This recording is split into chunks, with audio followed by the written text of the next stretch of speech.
पहले एपिसोड की शुरुआत में हम किसी इंसान की लाश को देखते हैं जो किसी तरह के लिक्विड में तैर रही होती है। इस लाश को इस लिक्विड में इसलिए रखा जाता है जिससे कि ये खराब ना हो। अब ये सीन यहीं कट हो जाता है और अगले सीन में हम ताकेशी नाम के एक आदमी को देखते हैं जो एक होटल के एक कमरे में होता है। फिर तभी उसे दीवार के उस पर कुछ सिटैक प्रेटोरियंस यानी कि सेना की सिपाही दिखाई देते हैं जो हथियारों के साथ उनके कमरे की तरफ बढ़ रहे थे। अब यहाँ हमें पता चलता है कि ताकेशी दीवार के पार भी देख सकता है, लेकिन इससे पहले वो लोग उस कमरे से बचकर भाग पाते प्रेटोरियंस उनके कमरे का दरवाजा बम से उड़ाकर अंदर आ जाते हैं और इसी के साथ सीन फिर से शिफ्ट हो जाती है जहां हम फिर से उस आदमी की लाश को देखते हैं जिसे अब एक पॉलिथीन बैग में पैक करके एक लैब में लेकर आया जाता है और फिर उसे उस पॉलिथीन से बाहर निकाला जाता है, जिसके बाद वो आदमी एकदम से जिंदा हो जाता है और अब उसे अपने पिछले जन्म के विजन्स आने लगते हैं जिसमें उसके होटल के कमरे में घुसकर कुछ सिटैक प्रोटेक्टोरेट्स ने उसे और उसके साथ मौजूद एक लड़की को मार डाला था।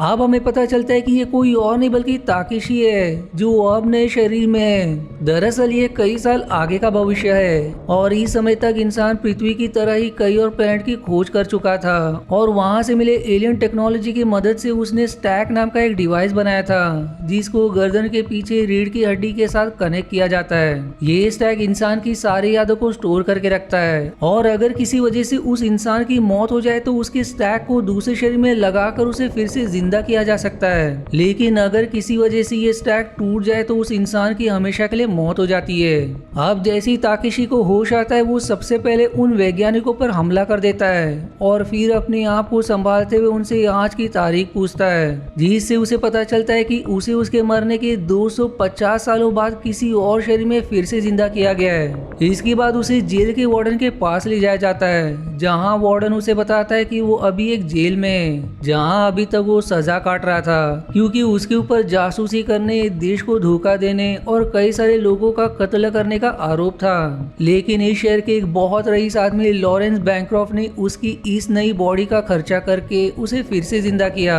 इसलिए वो अब बैंक्रॉफ्ट की प्रॉपर्टी है, मतलब उसका गुलाम है। इसलिए अब उसे बैंक्रॉफ्ट की सारी बातें माननी पड़ेगी वरना उसका स्टैक निकालकर फिर से उसे जेल में डाल दिया जाएगा। अब थोड़ी देर बाद वहाँ क्रिस्टीन नाम की एक लड़की ताकेशी को बैंक्रॉफ्ट के घर ले जाने के लिए आती है, लेकिन जेल से बाहर निकलते ही ताकेशी देखता है कि वहाँ बाहर कुछ लोग प्रदर्शन कर रहे थे। बाद में क्रिस्टीन उसे बताती है कि ये लोग दरअसल आर्टिकल 693 के लिए विरोध कर रहे थे जिसके हिसाब से अब कत्ल किए गए लोगों को फिर से जिंदा करके उनसे उनके कातिल के बारे में पूछा जाएगा और इस तरह से कातिल को पकड़कर उसे सजा दी जा सकती है और इनके हिसाब से मरे हुए लोगों को फिर से जिंदा करना भगवान का अपमान करना है, इसलिए ये लोग आर्टिकल 653 का विरोध कर रहे थे। साथ ही क्रिस्टीन ताकेशी को ये भी बताती है कि बैंक्रॉफ्ट एक मैथ है। दरअसल मैथ उन अमीर लोगों को कहते हैं जो अपने पैसों का इस्तेमाल करके अपने शरीर के कई सारे क्लोन्स बना लेते हैं और अगर किसी वजह से उनकी मौत हो जाए तो अपना स्टैक अपने क्लोन बॉडी में डालकर फिर से जिंदा हो जाते हैं और इस तरह से ये लोग हमेशा जिंदा रहते हैं। अब इतने में बैंक्रॉफ्ट का घर आ जाता है जो बादलों के ऊपर बना हुआ था, लेकिन यहाँ हमें पता चलता है कि क्रिस्टीन एक पुलिस ऑफिसर है। दरअसल बैंक्रॉफ्ट ने ताकेशी को लाने के लिए अपने बेटे आइजैक को भेजा था, लेकिन आइजैक शराब पीकर गाड़ी चला रहा था, इसलिए पुलिस ने उसे गिरफ्तार कर लिया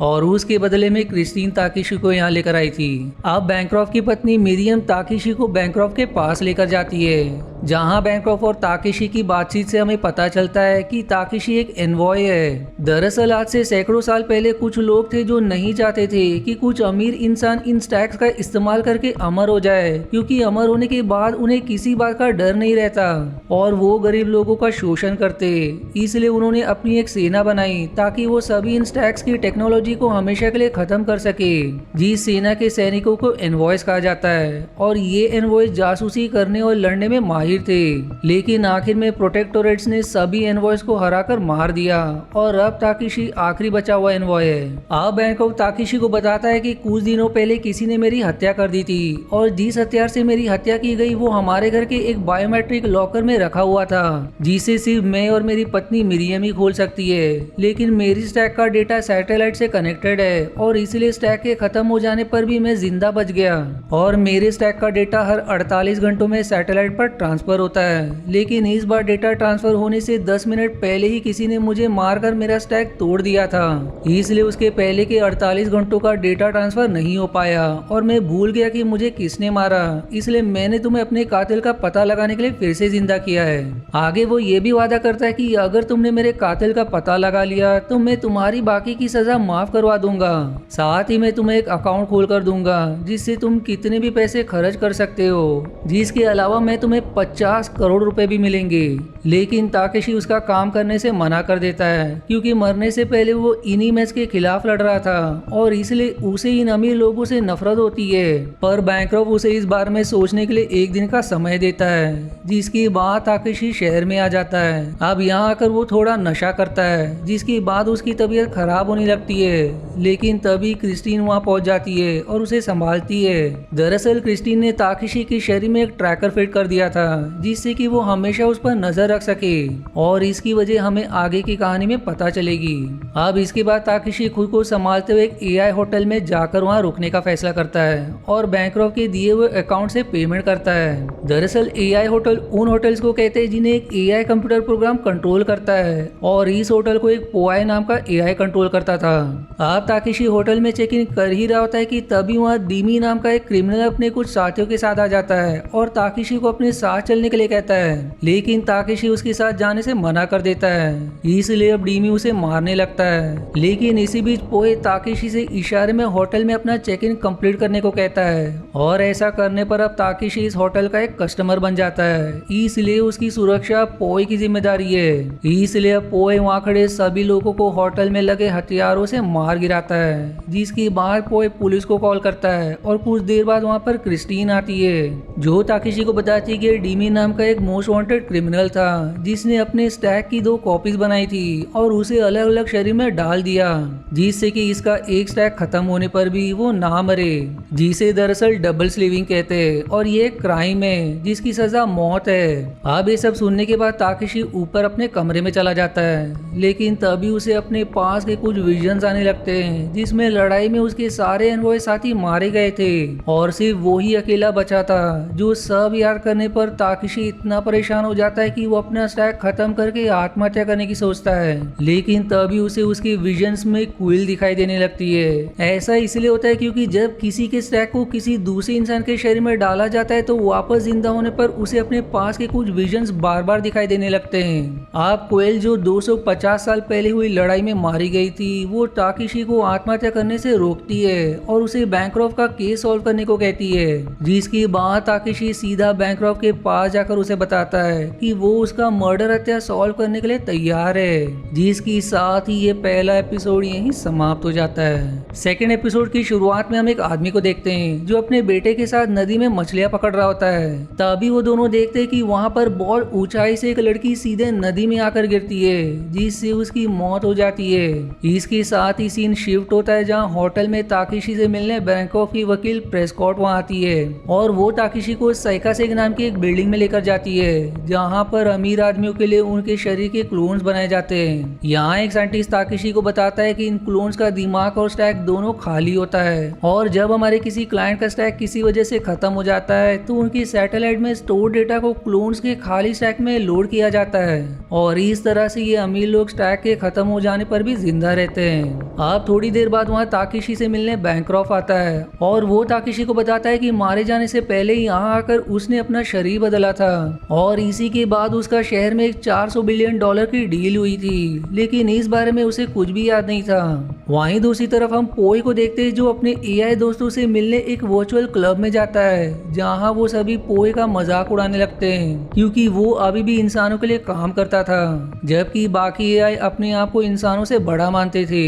जिसके बाद बेचारा पोई वहां से वापस होटल में आ जाता है। अब अगले सीन में हम क्रिस्टीन को देखते हैं जो पुलिस स्टेशन में होती है और तभी वहाँ उसका सीनियर ऑफिसर टनाका वहाँ आता है और उसे एक औरत से बात करने के लिए कहता है जो पुलिस स्टेशन में अपनी बेटी के बारे में पूछताछ करने आई थी क्योंकि उसकी बेटी की कुछ दिनों पहले रहस्यमय तरीके से मौत हो गई थी। जिस लड़की का नाम मैरी था और ये वही लड़की थी जिसे एपिसोड की शुरुआत में हमने आसमान से नदी में गिरते हुए देखा था, लेकिन उसका स्टैक सही सलामत होते हुए भी पुलिस वाले उसे फिर से जिंदा नहीं कर सकते थे क्योंकि उसने अपने स्टैक पर धार्मिक कोडिंग करवा रखी थी। दरअसल कुछ धार्मिक लोग मानते थे कि मरने के बाद इंसान को फिर से जिंदा करना भगवान का अपमान करना है, इसलिए वो अपने स्टैक्स पर धार्मिक कोडिंग करवा लेते और कानून के मुताबिक धार्मिक कोडिंग वाले स्टैक को फिर से जिंदा नहीं किया जा सकता था। लेकिन यहाँ पर उस लड़की की माँ क्रिस्टीन को बताती कि उसकी बेटी धार्मिक नहीं थी और उसने कभी भी अपने स्टैक पर धार्मिक कोडिंग नहीं करवाई थी। अब नेक्स्ट सीन में हम होटल में ताकेशी और पोई को देखते हैं। यहाँ ताकेशी पोई की मदद से बैंक्रॉफ्ट को पिछले कुछ सालों में जान से मारने की धमकी देने वाले लोगों की वीडियोस देख रहा होता है। तभी उन वीडियोस को देखते हुए उसे एक आदमी पर शक होता है जिसने अपने हाथ में एक गन ले रखी थी और वो वीडियो पॉज करके उसकी गन का सीरियल नंबर नोट करता है, जिसकी मदद से ताकेशी उस आदमी के घर जाता है और उसे बंदी बनाकर बैंक्रॉफ्ट के बारे में पूछने लगता है। यहाँ ताकेशी को पता चलता है कि इस आदमी का नाम एलियट है और ये पहले मिलिट्री में एक डॉक्टर था जिसकी पत्नी ईवा एक टॉप हैकर थी और उसे इलीगल हैकिंग के लिए जेल में डाल दिया गया था और उसकी बेटी लिजी का अफेयर बैंक्रॉफ्ट के साथ था। लेकिन एक दिन अचानक से लिजी की मौत हो गई पर उसका स्टैक अभी भी ठीक था और फिर एलियट ने उसके स्टैक को एक डिवाइस से कनेक्ट करके उसे एक वर्चुअल दुनिया में वापस जिंदा कर दिया क्योंकि स्टैक के लिए मिलने वाले अच्छे शरीर बहुत महंगे होते थे और सिर्फ अमीर लोगों के पास ही नए शरीर को खरीदने जितने पैसे होते थे। पर लिजी को मारने से पहले बहुत टॉर्चर किया गया था जिससे वो सदमे में चली गई थी और फिर से जिंदा होने पर भी उसने आज तक किसी से बात तक नहीं की। अब ये सब जानने के बाद ताकेशी एलियट से उसके घर में हुए नुकसान के लिए माफी मांगता है और उसे कुछ पैसे देकर वहाँ से चला जाता है। फिर रास्ते में ताकेशी एक म्यूजियम में कोयल की तस्वीर देखता है और अंदर जाने पर उसे पता चलता है कि आज के समय पर लोगों को बताया जाता है कि एनवॉयज एक आतंकवादी थे। साथ ही वहाँ वो अपने साथियों के बर्बाद हो चुके स्टैक्स भी देखता है जो सब देखकर ताकेशी बहुत दुखी हो जाता है। वहीं दूसरी तरफ हम क्रिस्टीन को देखते हैं जो अपना काम खत्म करके अपने घर आती है जहां उसकी मां एलेज ने और उसके बीच झगड़ा शुरू हो जाता है क्योंकि एलेज ने एक धार्मिक महिला थी और उसका मानना था कि मरे हुए इंसान को फिर से जिंदा करना सही नहीं है, लेकिन क्रिस्टीन ऐसा बिल्कुल नहीं मानती थी। अब क्रिस्टीन को ट्रैकर से पता चलता है कि ताकेशी एक ब्रोथल की तरफ जा रहा है जिसकी बाद वो उसे ढूंढने के लिए निकल जाती है। वहीं दूसरी तरफ ताकेशी एक ब्रोथल में आ जाता है जिसे उसने वर्चुअल दुनिया में देखा था जब वो वहाँ लिजी से मिला था। यहाँ वो एक कस्टमर बनकर जाता है और वहाँ काम करने वाली एलिस नाम की एक लड़की को बताता है कि वो लिजी की माँ ईवा है और उसने शरीर बदला है, जिस पर एलिस उसे बताता है कि लिजी से यहाँ पर मिलने एक मैथ बार बार आया करता था और लिजी उसकी पसंदीदा थी। साथ ही वो ताकेशी को कल फिर यहाँ आकर उसे मिलने को कहती है। तब तक वो उस मैथ के बारे में पता लगाकर उसे फिर से आने पर उसका नाम बता देगी। अब यहाँ से बाहर निकलते ही एलियट ताकेशी को गन पॉइंट पर ले लेता है और उसे लिजी के मामले में दूर रहने को कहता है, लेकिन तभी उन दोनों पर कुछ क्रिमिनल्स अटैक कर देते हैं पर ताकेशी उन क्रिमिनल्स को आसानी से मार गिराता है। ऊपर से तब तक वहाँ पर क्रिस्टीन पुलिस को लेकर पहुंच जाती है जिसे देखकर ताकेशी एलियट को वहाँ से भगा देता है, जिसकी बाद क्रिस्टीन ताकेशी को गिरफ्तार कर लेती है पर जल्दी प्रेस्कॉट पुलिस स्टेशन आकर ताकेशी की बेल करवा देती है। अब इसके बाद ताकेशी सीधा होटल पहुंचता है जहां मिरियम पहले से ही उसके कमरे में उसका इंतजार कर रही थी। अब मिरियम ताकेशी को सीड्यूस करने लगती है जिसके बाद दोनों इंटीमेट होने लगते हैं, लेकिन उनको ऐसा करते हुए लुइंग नाम का एक आदमी कैमरा से देख रहा होता है। जिसी सस्पेंस के साथ ये एपिसोड 2 भी यहीं समाप्त हो जाती है। अब अगर आपको आगे के पार्ट देखने हैं तो या तो आपको इसका लिंक कमेंट या डिस्क्रिप्शन में मिल जाएगा और अगर नहीं तो मैं इसे जल्दी पोस्ट करूंगा। तब तक के लिए धन्यवाद दोस्तों।